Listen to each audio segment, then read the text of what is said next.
Hey, it's Aaron, and today we're going to talk a little bit about the United States election, because even though I'm not really a voting type of guy, I do know that a lot of people out there want to kind of know my opinion on it. They want to know exactly what my position is, and I guess today I'm going to talk about that a little bit, and I'm going to talk about a few other things in regards to this whole election nonsense. So, without any further ado, let's get into it.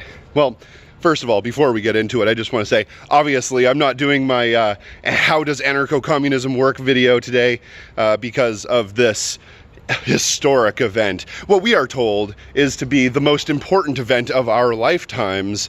So important, in fact, that it doesn't matter what you believe, what you think, what you've ever believed, you must vote for specifically the candidate who the person that is telling you to vote for votes for, regardless of ideology, regardless of what we believe, regardless of all of the things that we have learned, because the Cheeto is in the office and we have to vote out the Cheeto. So clearly, it's a really important day, really important, really big news. I guess my whole opinion on this thing is that I feel like everybody has kind of lost their fucking minds.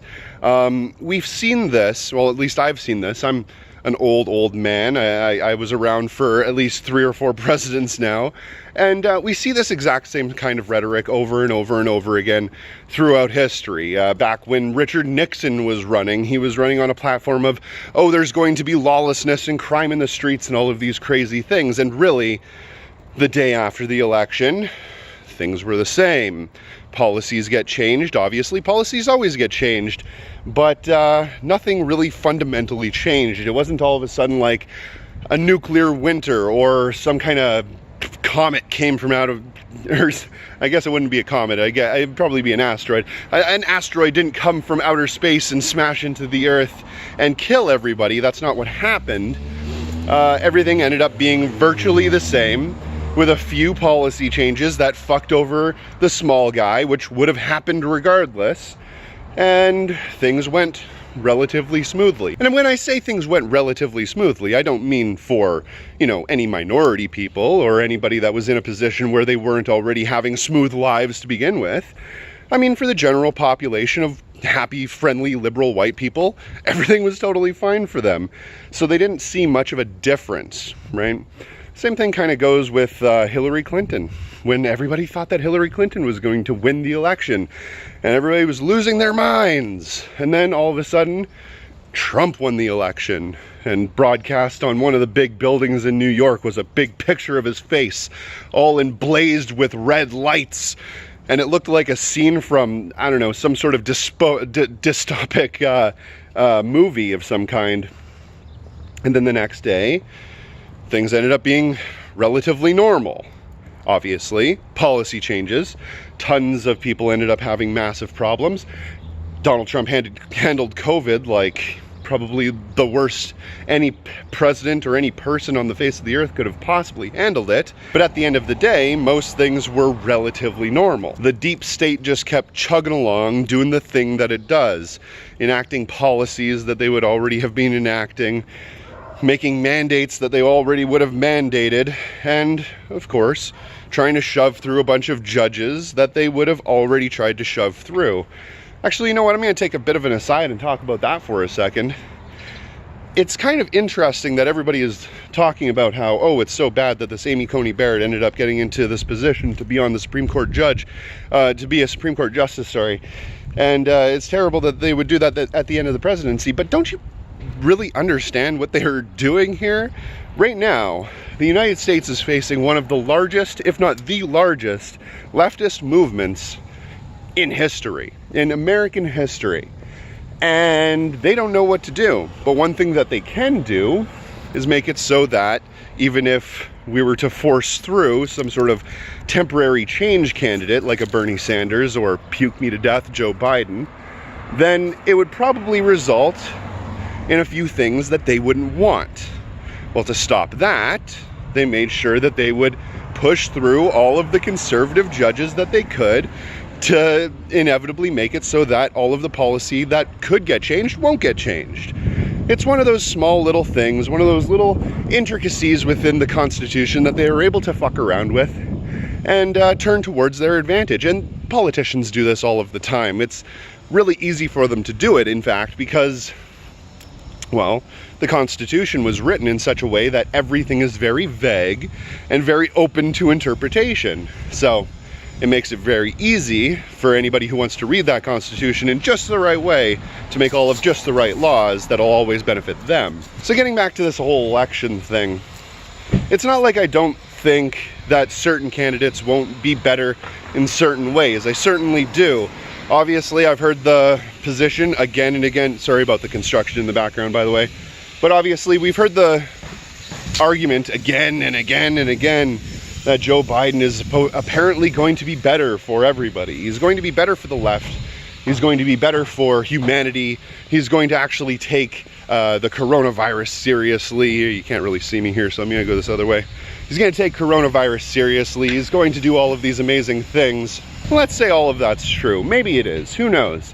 One of the main arguments that a lot of my more anarchistic friends have been making, the ones that really hate electoralism, is that voting in Biden means that everybody that's, you know, out in the streets right now actually trying to fight for a better world by using direct action, a lot of the more liberal-minded people in that group, they're going to go to sleep.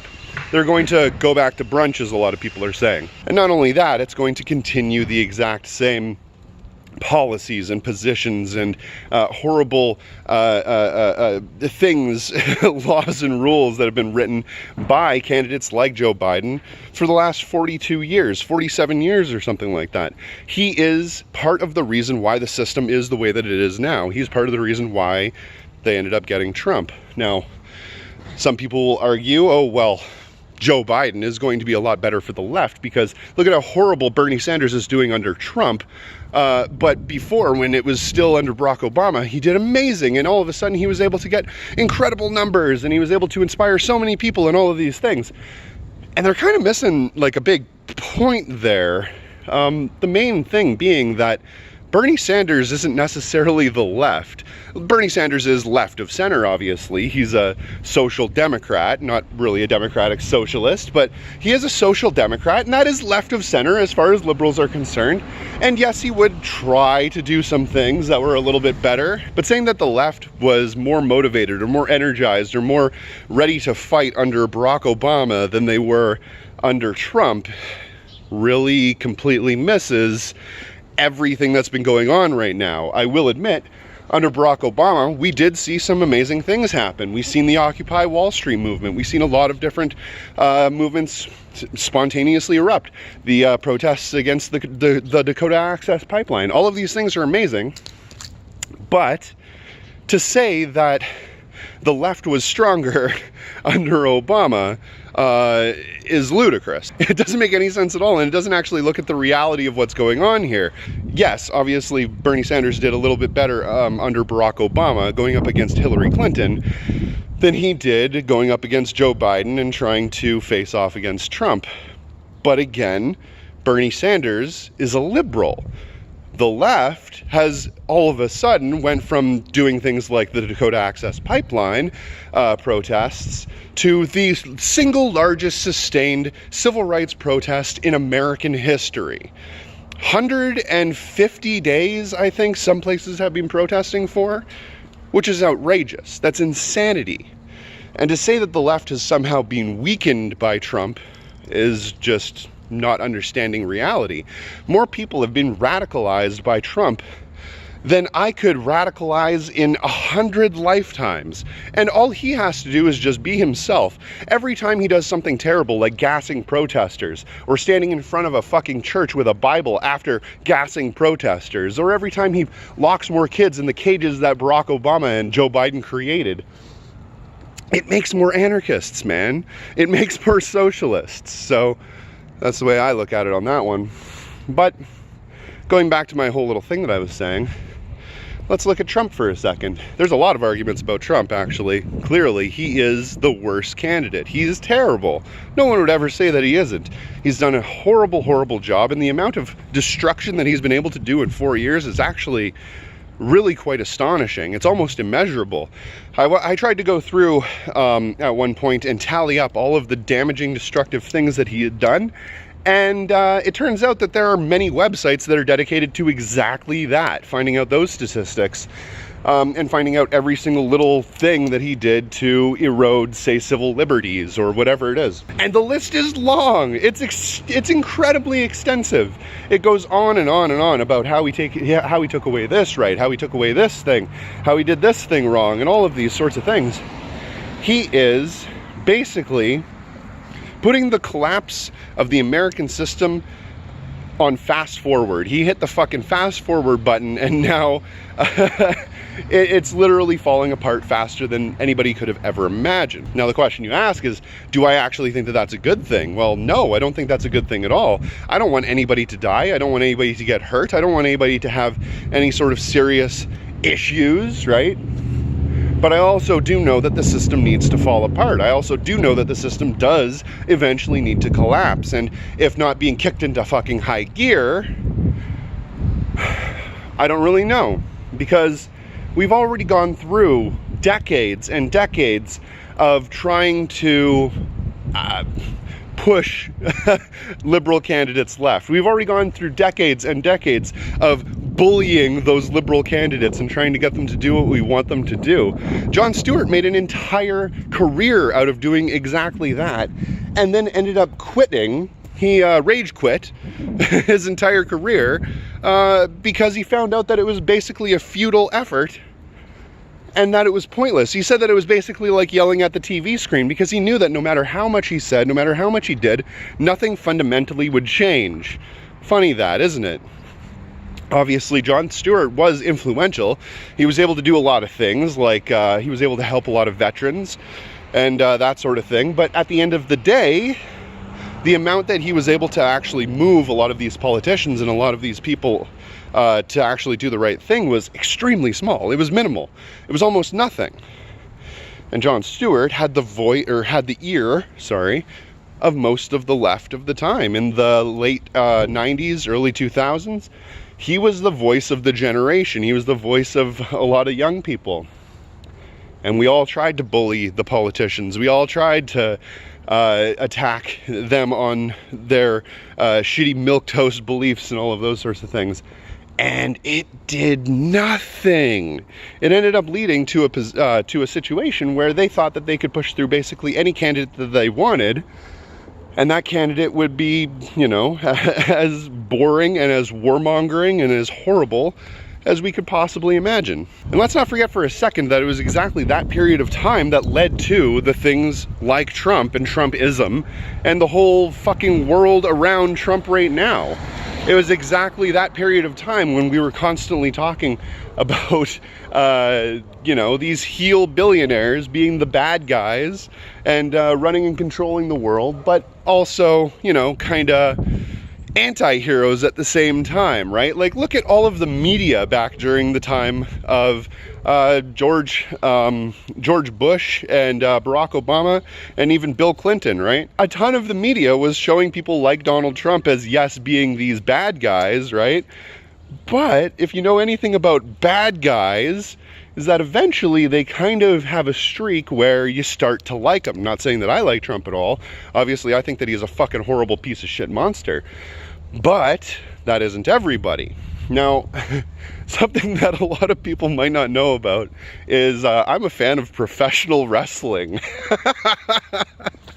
I don't think it's real. Obviously, it's not real. But I'm a fan of it because I enjoy the theater that a lot of these athletes are able to actually perform while they're doing their sets, while they're doing their performances. They are able to channel what I feel like is something that's from almost a place of Shakespearean knowledge, even though they're, DDTing each other and slamming beers. But there's a certain amount of theater that goes into the whole thing. And in wrestling, there are several different things. There's a lot of words, a lot of little fancy words to explain the fakery that they have going on. And a couple of those things are faces and heels. Baby faces, right, are the stars of the show. Just think of like Dwayne "The Rock" Johnson at the very end of his wrestling career. He was like the star of the show. He was a baby face. Or you'd have heels, right? For instance, Stone Cold Steve Austin. You probably heard of him before. For some of his career, he was a heel, and a heel is the bad guy character. The Undertaker. If anybody's heard of The Undertaker, a scary dude. Wears a black suit. He was a heel, right, for a lot of his career. And people don't hate the heel. Right? They love to hate the heel. They enjoy to hate the heel. Donald Trump is the heel, right? Donald Trump is that wrestler, that professional wrestler that everybody knows about and just fucking despises, but they love to despise him because he's interesting, he's charismatic, he's got some sort of bombastic attitude or whatever it is. Maybe they just really like him for the racism. I know that's a big reason to like Trump for a lot of people. Like I said, not a fan. Think he's a fucking piece of shit. But anyway, so in wrestling, they have faces, they have heels. And eventually, the heels become the faces, and the faces do a heel turn and become heels themselves. And that's just kind of the way that they play this little game. And Donald Trump did a really good job channeling that heel mentality. He did a really good job of making himself so hateable that people started to just love the guy, right? That's how he ended up getting so many of his fans. And if you think about it, the majority of the fans that he has are actually people that would probably be interested in watching professional wrestling. So, but it's all a show, right? It's all a scam. Back in the 90s, the owner of the WWF, the World Wrestling Federation, or the WWE now, Vince McMahon, he knew this, right? He knew that people didn't like billionaires. He knew that people had a real hard time with all of these rich folk. And he channeled that so he would make more money off of his television show. He himself was a multimillionaire, possibly a billionaire at the time. And he decided to throw himself into the ring and became one of the most hated heel. He wanted to be a face, I think. I don't know, but who knows? Maybe he did. But he ended up being one of the most hated heels of all time. Everybody that was wrestling in the 90s and early 2000s, they fucking hated Vince McMahon. Everybody who watched wrestling. And he made a great heel because people really enjoyed watching him getting his ass kicked or watching him scream at somebody and say, "You're fired," and then, you know, end up getting DDT'd off the top ropes or pile driver or whatever it is. So he knew that, right? He was able to channel that energy and actually make it into something that was like useful for him. And I feel like Trump was able to do the exact same thing back in 2016, where a lot of people were looking at him like, yeah, he's the heel, but also the heel kind of ends up becoming at some point a bit of an anti-hero because he's got so many people that hate him, so many people that are saying, oh my God, he's terrible, he's done this horrible, horrible thing, that a lot of people start looking at him and being like, well, is he? Is he actually? Let's think about that for a second. And then they start having a bit of a sympathy for that heel, sympathy for the devil, if you will. So they end up falling onto his side. Even if the entire time, his entire life, his type of person has been basically portrayed as bad guys, right? As not good guys at all. The evil billionaire, right? But it was all a show. It was all just a big spectacle. It wasn't real, right? None of it was ever real. It was the most electrifying event in wrestling history or whatever. But it wasn't something that actually happened. John Cena didn't actually hate Vince McMahon, or maybe he did, but Vince McMahon was his boss. He worked for the guy. They wrote down all of the scripts and how to do everything at the beginning of each season, right? They were told how every match was going to end. Obviously, they were able to put their own little artistic flourishes in on it, and yeah, more background noise, I know. Obviously, they were able to put their own little artistic flourishes on it and do their own little moves and that sort of thing. But at the end of the day, they were going to end up doing the exact same thing that Vince McMahon, the owner of the WWF, told them to do. And if that was to lose to him, then they would. If that was to win to him, then they would. It's called kayfabe. That's the world of illusion that's made up around world wrestling, brother. It's called kayfabe. And as long as you're keeping kayfabe, right, keeping up that illusion, then everything is fine. You'll notice that a lot of wrestlers, even after they get out of the ring, they still talk like the wrestler, like their character does. They still dress like their character does. If they go do interviews, they'll do little segments where they'll act just like their character. That's kayfabe. They're keeping up the fable, if you will, of them being these larger-than-life characters. And I know that this is like way off topic, but it really isn't. It's actually the exact same thing that's going on with the elections, right? I know that this is a long way to get back around to it, but the elections are, again, kayfabe. Yes, obviously, each wrestler or each politician is able to put their own little artistic flourish on what they're going to say and what they're going to do. Obviously, you know, Joe Biden is going to be able to do his, come on, man, and he's going to be able to push his little bills or his crime bills or whatever. And Donald Trump is going to do his, you fired. He doesn't do that anymore. But, you know, Donald Trump's going to throw his catch lines down. He's going to use his signature moves, build the wall, those sorts of things. Build the wall to Donald Trump is the stone cold stunner of political maneuvers. And not really a real thing. All the politicians know how to do this, know how to do the build the wall, the stone cold stunner. But it's made to look really impressive and really scary and constantly blaring at you. But at the end of the day, all these are just moves, right? Carefully planned out, artistically driven, fakery. Whenever somebody gets punched in the face, they stomp on the ground so they make it sound like that punch was a lot harder. Every time somebody slams somebody else into the ground, that person that gets slammed into the ground really sells that move by bouncing around or throwing their head all over the place to make it look like it was really powerful. And when Donald Trump does his thing, his opponents, the Democrats, I don't know why I scare quoted that there, but his opponents, the Democrats, are made to sell that move, right? And they sell that move fairly well.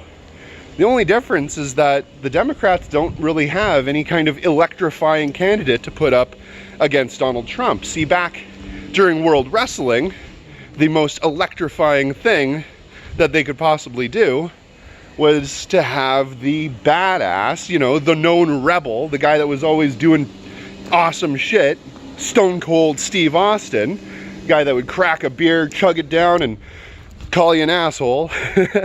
They had him go up against Vince McMahon, the billionaire. He was a regular guy. He was like this hometown hero, just this random southern dude that was able to, you know, pull himself up by his bootstraps sort of thing and get into the ring with this, you know, clearly privileged douchebag.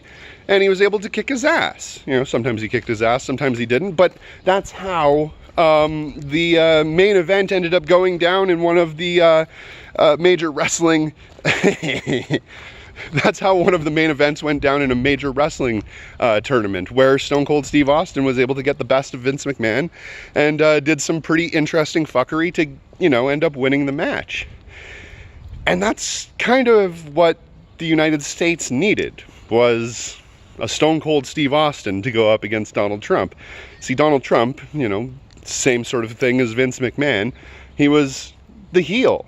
And people did like the heel, obviously, right?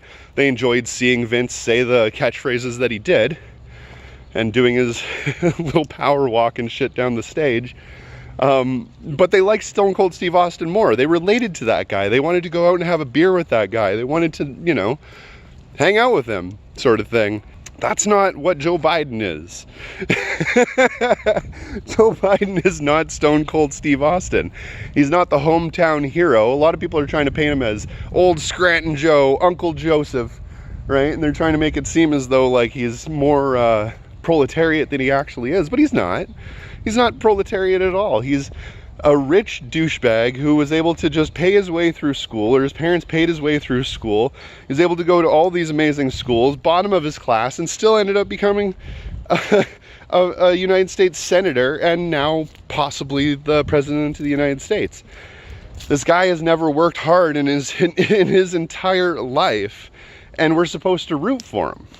Outrageous. If the United States actually learned anything from the WWF, which they should have, You know, it was one of the biggest TV shows of all time back then. They should have learned that to fight something like a Donald Trump, you don't use a Joe Biden. You use a stone cold Steve Austin. That's who you need to get in there. Some fucking redneck that's going to crush beer cans on his head and tell you to know your role. I actually think that was The Rock, but it doesn't matter. He's going to tell you off, tell you that you're an asshole. And everybody would cheer and go crazy and vote for that guy. What we needed to go up against Trump was like the dude from Terry Crews from Idiocracy, when he was like Kamacha 7-Up Mountain Dew or whatever his name was. That's the guy that we would have needed to go up against Donald Trump if we really wanted to see like a serious blowout, if we really wanted to see something that was really entertaining. We can dream, can't we? But that's my dream election right there. Terry Crews, God rest his soul, going up against Donald Trump. He's not dead. Is he dead? Oh, fuck. I know that I've been all over with this video. I've gone on several different talking points, went on several random rants. I'm really sorry about that, guys. I haven't been on camera in a little while. I was just giddy to talk to y'all. And it ended up devolving into me just blathering on and on about world wrestling. Absolutely ridiculous. So one thing that I just want to cover before I go is that primarily my biggest problem with all of the voters and all of the people that weren't politicians was the constant voter shaming, right? Like, I get it. You think that this is the most important thing in the world, and you're told that it is. But voter shaming people isn't going to make them want to do the thing that you want them to do. It's just going to make them turn away from you. And a lot of people understand that, right? A lot of people that are on the anarcho-Biden train, they understand that they shouldn't be vote shaming liberals, for example, because a lot of those liberals will eventually come onto our side, but they haven't really gotten the message that they shouldn't be voter shaming the people that are on the left as well. A little bit of a miscommunication on that one. And I really think that was the biggest factor that worked towards pushing a lot of people on the fence away from voting for Biden. Maybe I'm wrong. I'm probably wrong about that. I imagine actually that a lot of people would have done it anyway, but they would have done it begrudgingly, in a very angry, unsatisfied way, because people were constantly attacking them because they were voting in a certain way, right? So that was something that I really took away from this election that I thought was absolutely terrible. But people are doing it because they honestly, truly, fundamentally believe that what they're doing is right, and that they have the moral high ground, basically, and that if you don't vote for Biden, that you're terrible, and that you want Donald Trump to win. They look at this as a zero-sum game, right? And they've all told us that. So, but the thing is, though, is that they're getting invested in the kayfabe. They're getting invested in the spectacle part of politics, and not so much paying attention to the reality. Oh, for some reason my video cut out right at that point, but that's no big deal because I was just about finished anyway. All I really wanted to say is that people are more invested in the kayfabe, in the fable that is actual politics, rather than the reality of what we need to do within those politics. And of course, with me, that is going out and doing direct action, getting involved in your community, and actually doing the things that you need to do to make a real difference. If that means delivering groceries to people that are in need of food, then that's what you need to do. If it's medical supplies, or if it's organizing your workplace and forming a union, those are the things that really matter in life right now, and not so much this national spectacle. So by all means, have a great day voting and participating in this spectacle. But tomorrow, when all this is over and done with, we have to get back to work, and we have to really be paying attention to what actually matters. At least, that's the way I look at it. If you do get a chance, please check out all the links in the description box below. Hit that little bell button because you know that they're not going to tell you when I release a new video, and make sure you subscribe because they're unsubscribing people every single day. And also, please make sure to check out my Teespring because I sell pretty darn awesome merch. So check that out, and also subscribe to my Patreon. Every dollar really helps fund this show because capitalist businesses are not going to help fund this show. Thanks for watching.